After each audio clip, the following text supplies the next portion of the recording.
Okay, so let's talk about Infinite right now, right? Mark Wahlberg, Anton Fuqua. These guys got their hits, they got their misses for sure.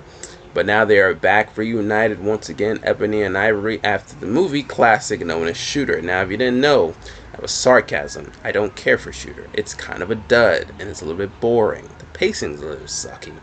But that's just me. But, you know, if you like it, you like it. It is what it is. Now, they are back, as I said, Paramount Plus exclusive, and I can tell you this right now, it's kind of showing why. I think the biggest thing I would have to say that I really did not like about this movie is that it's a fucking dud of a boring mess. And I mean that shit hard. I don't like to throw the word boring out there because I feel like it's just too easy to say something's boring, but this is fucking boring. The movie's an hour and 46 minutes. And it took me about 3 hours to finish it. And you're probably thinking like, well, let me do some of this smart person math. That doesn't add up. 2 hours, 3 hours, huh? Well, let me tell you this right now. Simply put, I kept pausing this thing every few minutes because I just kind of got distracted. You're probably thinking like, oh, okay, that's cool. You have an attention span of a pigeon? No, not really. But like, it's just one of those things that I feel like this movie never really grabbed my attention from start to finish. I feel like it just kind of was on, then it was off. And I feel like that was just kind of it. I feel like this movie does bank on you legitimately watching it while you're doing something else, so that you don't pay attention to how stupid it is legitimately. Because Chiwetel Ejiofor is in here and he's doing a Hispanic, Cuban, Russian, Scarface accent, maybe? I'm not sure. I kind of gave up halfway for Chiwetel. The guy hasn't really done anything good since 12 Years a Slave, like really good. But that's just me. Now, I will say this. His plan makes no sense. People thought Thanos' plan was a bit overkill, 50%. That was fairly reasonable. This guy's saying, fuck it, I want to do 100%.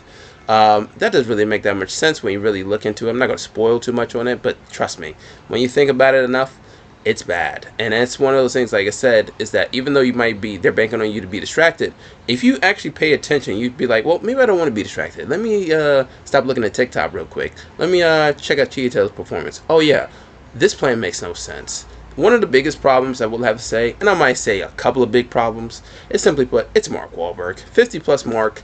Look, the guy looks like he's in great shape. Fantastic. I wish I had abs of steel like him. But I will say this, Wahlberg's face is looking droopy. And what's even more droopy is his performance. The guy looks like he's just kind of sleepwalking, and I'd say this bold statement right now. It is his worst performance since The Happening. This guy looks like he doesn't know what to do in this movie because they ain't giving him nothing to do. People want to give nods to the Matrix, or winks to the Matrix and Assassin's Creed and whatnot. And granted, you could do that. I could see some similarities between it, but I'm telling you this right now, that's kind of where the similarities end, where it comes to somebody like fish out of water, somebody being thrown into the world type of thing. That's where it kind of ends. That's just straight up. The cast of this thing is just kind of a dud. I don't think anybody has chemistry with each other, and I think that's the big problem as well, where it's just like none of these people seem interesting. There's no character development. The movie just kind of starts, then you thrust it upon it, and then you're just kind of seeing things happen. People want to say there's good stunts. I guess there's good stunts. There's also good CGI-ish. But none of that can really kind of like prepare the sinking ship. I feel like about 20 minutes in, you kind of realize that this movie's really going nowhere. And it's just going, and then it's over. Do I care? Not really. And I think one of the things I will have to say is that this movie could have used some levity. They have Jason Mantzoukas, I think his name is. And though he's a funny guy, he ain't bringing the heat here. I feel like this thing is just terrible. Chris Evans was originally supposed to be the pick here for Whalberg. And I think it could have worked better because Chris has like a likability more so than Whalberg. And I think he could have played like the I don't know type of character better than I think Whalberg does. Or Whalberg did, basically. And that's just my thought. But, what do I know, basically? As far as I'm aware, I think I would have to add that, though the movie can be a decent enough action flick, I suppose, I don't think this does anything for Fuqua or Whalberg, especially Whalberg. At least Fuqua's behind the camera to the point where you can't even tell this sloppy fucking shit is actually directed by him. And that's unfortunate, but it is what it is. Now, when it comes down to it, what can I say nice about it? It looks good. Yeah, I think that's the only thing I can say. But yeah, it looks good, but that's about all you can really kind of say about it. Dylan O'Brien's in here. Don't blink and you'll miss it, because all he's really doing is stuffing himself up with eggs. I like that part, huh? Huh? No. It's kind of a waste of a thing. People say they should have switched roles, Whalberg and Dylan O'Brien. Nah, I don't really think so, because Whalberg's not going to do about a 10-minute scene in a movie.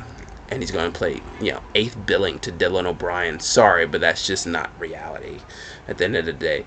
Overall, like I said, there's nothing here. I mean, this is garbage. I didn't like Shooter, but Shooter looks like a masterpiece compared to Infinite. Though the premise is interesting, and I think it does have some potential, and probably this could have been developed as a show. But this shit seemed like it just kind of speeds things along and also drags his fucking feet. Mark Whalberg coming to his terms with his memories at the last fucking 20 to 15 minutes.